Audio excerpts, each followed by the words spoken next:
A mentalist can tell you your childhood nickname, your biggest fear, and what you're hiding from your family without knowing a single fact about you beforehand. It's not magic. It's not luck. It's a set of psychological tools anyone can learn. The fictional detectives and mentalists you've seen on screen, the ones who read a room in seconds and seem to know what you're thinking before you do, they're not gifted with some sixth sense. They're using techniques that have existed for over a century. Techniques con artists, interrogators, and psychologists have quietly used to read people like open books. Stick around, because the third technique is the one that lets you predict what someone's about to say before they say it. Here's the secret nobody tells you about reading minds. You're not actually reading minds. You're reading patterns. Human beings are shockingly predictable. We all give off tiny signals in our word choice, our body language, our hesitation, that reveal way more than we realize. Most people never notice these signals because they're too busy thinking about what to say next. A mentalist does the opposite.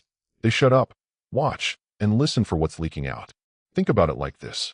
Every person is constantly broadcasting information about themselves. Their posture, their eye movement, the words they emphasize, the questions they avoid answering. Most of us tune all of that out. A mentalist tunes in. And here's the part that makes it feel like magic.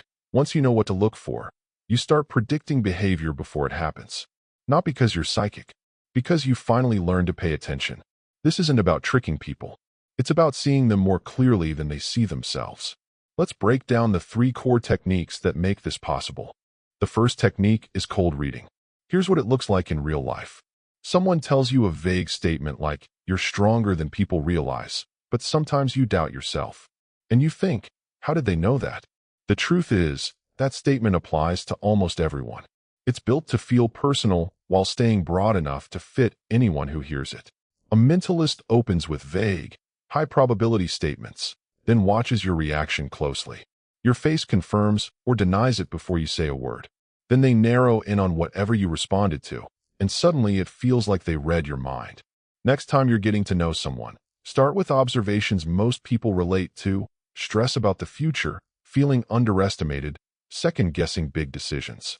Watch which ones land. That reaction tells you exactly where to go deeper. And if someone's reading you feels eerily accurate, ask yourself, could this apply to literally anyone? If yes, you're not being read. You're being fitted. The second technique is microexpression tracking. Picture this. You ask a friend if everything's okay. They say, "Yeah, I'm fine." But for a split second, before the smile lands, their face tightens. That flash lasted less than a second. Most people miss it completely. A trained observer catches it every time. Here's why it matters. Our faces leak true emotion before our brain has time to edit it into something more socially acceptable. That flicker of tension, that half-second frown, it's the truth, arriving just ahead of the performance. When you ask someone a direct question, watch their face in the first half-second after they hear it, before they start crafting a response. That's the real answer. Everything after is packaging. And if you're the one being read, know that pausing before you answer doesn't hide anything. It usually makes the flicker more obvious. Instead, get comfortable with your real reaction. Authenticity reads is harder to manipulate, not easier. This is the one that lets you predict what someone's about to say before they say it. The third technique is the preloaded question. Watch how this works. Instead of asking, "Did you enjoy the trip?" a mentalist asks, "What was the best part of the trip?" Notice what just happened. The second question doesn't ask if you enjoyed it. It assumes you did, and quietly forces your brain to search for a good memory instead of deciding whether one exists. This is how mentalists and skilled interrogators guide conversations without ever seeming to push. The question itself contains the answer they want you to find. Reframe your questions to embed the assumption you're testing. Instead of, "Are you free this weekend?" try, "What are you up to this weekend?" You'll get more honest, more detailed answers, because you remove the easy escape hatch.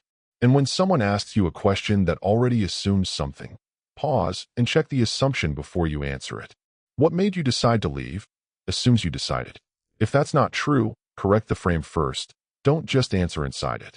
So here's the real secret behind mentalism. It was never about magic. It was about attention. Cold reading works because most people stop listening after the first sentence.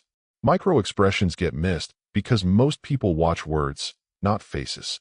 Preloaded questions land because most people answer the question they were asked instead of the one hiding underneath it. You don't need a gift. You need to slow down and actually notice what's in front of you. Now that you know these 3 techniques, you'll start catching them in every conversation, from job interviews to first dates to that one coworker who always seems to know exactly what you're thinking. Tell me in the comments, which technique are you going to try first? And if this pulled back the curtain for you, the next video breaks down the interrogation technique real detectives use to get people to confess without ever raising their voice. You don't want to miss that one. Subscribe so you don't